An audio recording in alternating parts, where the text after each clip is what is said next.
So this is one of those riffs that's kind of easy to learn but hard to master.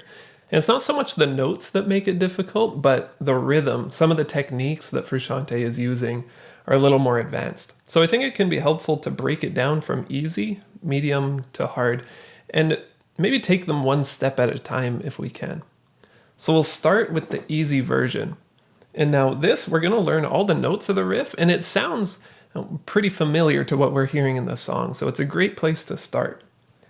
So to begin, we're going to put our index finger on the 7th fret of the A string. And then with our middle and pinky fingers, we're going to go 7 to 9 on the G string, and then play those 3 notes all in a row. And now we're going to play them the exact same notes again, just with a slightly different rhythm, so it's a bit of a quicker movement. Now it's helpful if you can do down-up picking, alternate picking. Otherwise, we're just going to have to go with quick downstrokes. And that's what it sounds like. Now when you put that together, that's pretty much the fundamentals of the riff right there. Now the only other part to that is to move down to the next chord. We're going to transition by going from the 7th fret to the 5th fret on the A string with our index. And then continue with the riff from there. Now for the rest of the riff, we're going to keep that same pattern from 7 to 9 on the G string. That's never going to change. It's just the root note that keeps moving down. So you'll notice when we transition down, we're playing the root note. We're keeping there. See, I'm accidentally showing a bit of the medium version there. But to keep it simple, here's how that part sounds.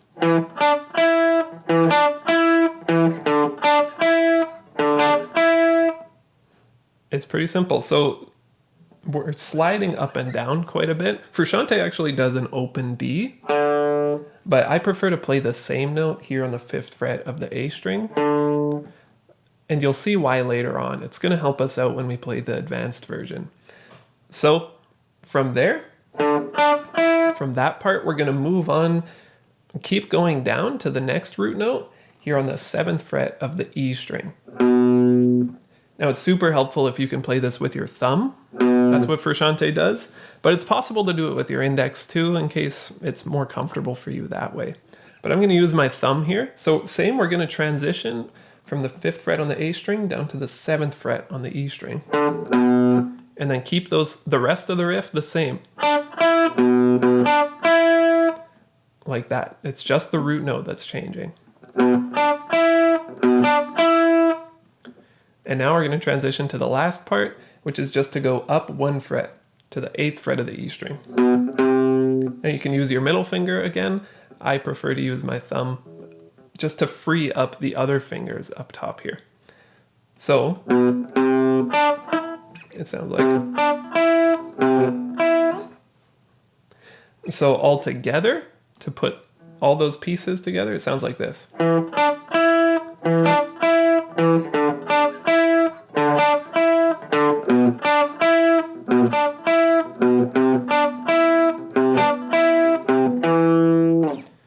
And there you can feel the groove, you can hear the song, all the notes are the same. So if you're a beginner starting out and you want to play some Chili Peppers riffs, this is a great way to start. Now moving on to the medium version, we're going to start with what we've already learned, and we're not going to add any different notes. We're actually just going to fill in the gaps in between. Because the easy version we learned, there's lots of space in between the notes. Now we're going to fill them in basically just by playing the same root note multiple times. So for the starting part, we're just going to add 1 note. We're going to play the root note twice. Here's where alternate picking will help. So you play that twice and then finish the riff. And then we're going to do something similar. We're going to play the root note 3 times and then finish with the top 2 notes. So together it sounds like. So it's the same riff. Notice we're just filling in the gaps by playing that root note more times. And now to transition to the next note, again, we're going to do that sort of down, up, to go down like that. And now the rest of the riff, it's all exactly the same, just keeping that new rhythm style, adding in those filler notes basically. Sounds like this.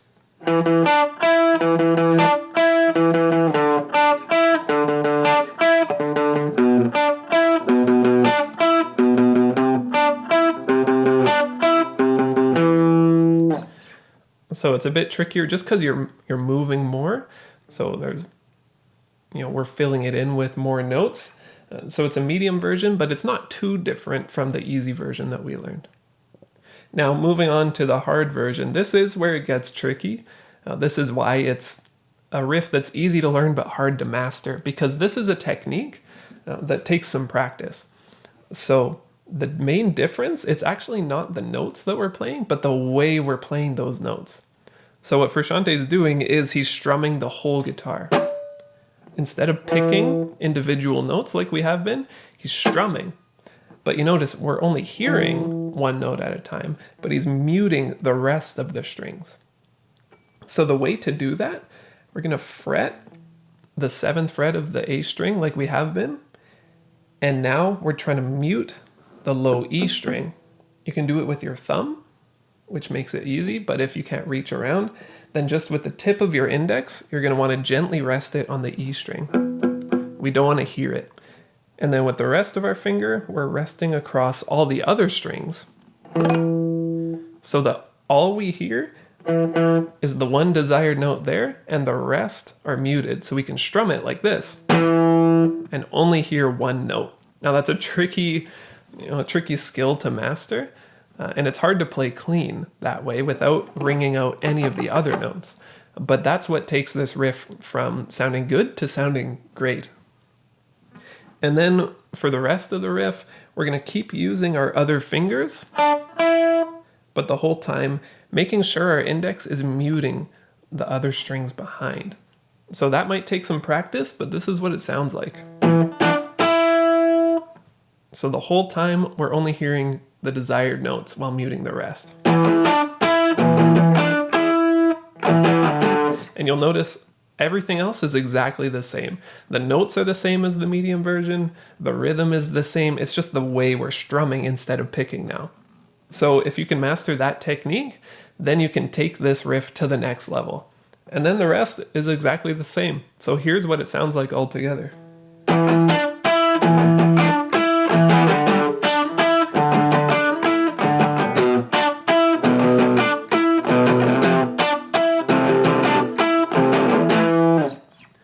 And that's the riff. A few changes, like I said before, I don't play the open D string because then you're gonna have to reach your thumb all the way around to mute 2 strings like Frusciante is.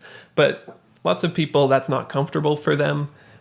Maybe if you have shorter thumbs. So I find it's easier to just stay on the same string and keep your hand in the same position. It might make it easier to learn. But if you want to play exactly the way Frusciante does, feel free to hit that open D string. But otherwise, that's the entire riff. Easy, medium, and hard version.